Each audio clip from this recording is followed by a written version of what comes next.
La parole est à Nicole Jamet. Nicole a écrit 2 livres qui sont à votre disposition, l'un avec son mari, Philippe, Lettre au couple d'aujourd'hui, et Entre toi et moi, la découverte des possibles. Après tous ces témoignages, par rapport à des situations qui pour l'Église n'apparaissent pas dans les clous, on m'a demandé de témoigner de la situation apparemment idéale, un couple, le nôtre, qui a tenu 53 ans. Mais oui. Or, ce dont je voudrais témoigner, c'est de la gageure que représente un couple et combien on y maîtrise beaucoup moins de choses qu'on imagine. D'abord, on est 2, ce qu'on oublie souvent. Mais outre ce fait, à l'intérieur de soi, on est aussi divisé entre des besoins contradictoires. Par exemple, on a des besoins d'attachement, de sécurité, mais on a autant de besoins d'autonomie et d'indépendance. Or, il se trouve que la rencontre amoureuse fait vivre une illusion de complétude, un sentiment merveilleux d'être tout aimable, mais plus le manque d'estime de soi est grand, plus ce besoin d'un amour parfait va se faire indispensable, avec ce leurre d'une fusion, d'une confusion entre soi et l'autre, et alors il va y avoir tous les démentis apportés par les événements heureux ou malheureux de la vie. C'est l'arrivée d'un enfant qui va chambouler l'équilibre avec le risque de s'agripper à cet enfant et d'exclure le mari. C'est les épreuves vécues au travail, la surcharge, la fatigue, l'impression de ne pas être reconnu, voire le chômage, qui peut éveiller des rivalités et des jalousies dans le couple quand l'autre se tire mieux d'affaire que soi. C'est la santé et la maladie chez l'un ou l'autre, voire la maladie ou le handicap d'un enfant, déstabilisant l'équilibre trouvé.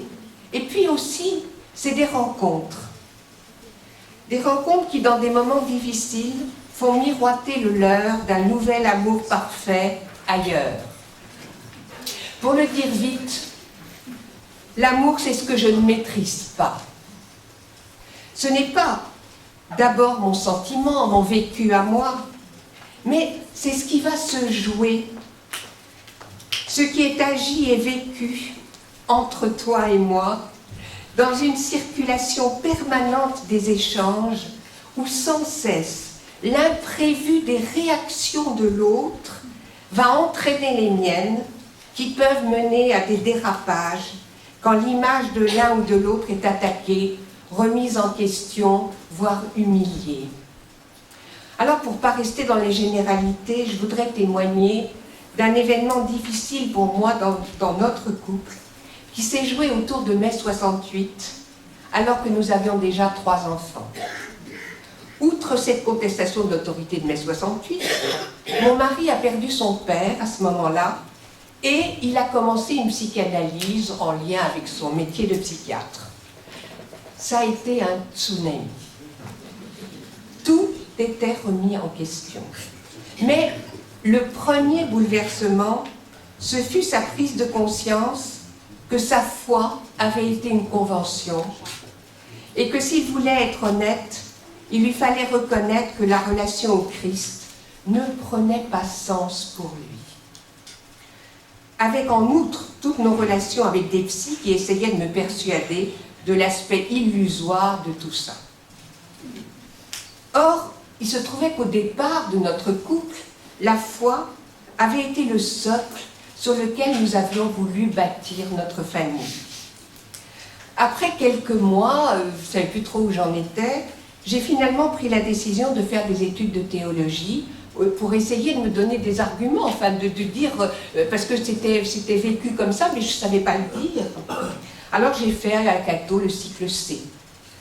Mais plus le temps passait, plus nous nous éloignions l'un de l'autre. Avec le recul, il apparaît clair aujourd'hui que mon engagement spirituel était entre autres vécu par mon mari comme un carcan sur moi, quelque chose d'un jugement moral qu'il pensait que je portais sur lui.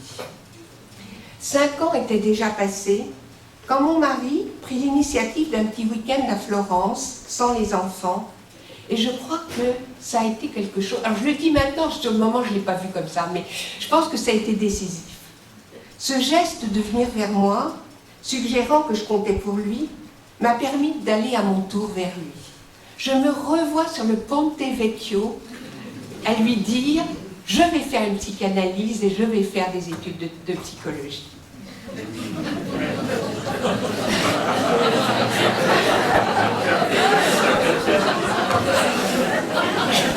Grâce à lui, j'ai donc été obligée de me demander qu'est-ce qui était essentiel dans ma foi. Est-ce que c'était le rite ou la qualité de la relation à l'autre? Et j'ai aussi appris à construire alors peu à peu mon territoire, dans le plaisir à enseigner et à écrire pour trouver une cohérence à ma foi. Et cette indépendance conquise m'a permis de desserrer mon emprise sur lui. J'ai expérimenté combien alors sa différence était une richesse, et non plus, comme je le croyais au début, une attaque. Et combien cela n'entamait pas ce que nous avions gardé aussi en commun. Ceci dit, bien sûr, on y est un peu pour quelque chose d'être encore ensemble au bout de 53 ans, je le concède, mais un concours de rencontres et de circonstances nous a vraiment aidés à rester ensemble. Parce que vraiment, je le crois profondément, malgré notre bonne volonté, et puis à certains moments, vraiment le désir de nous retrouver, etc., nous aurions pu aussi bien ne pas y arriver, et j'aurais pu aussi bien aujourd'hui témoigner que j'étais divorcée et peut-être remariée. Je vous remercie.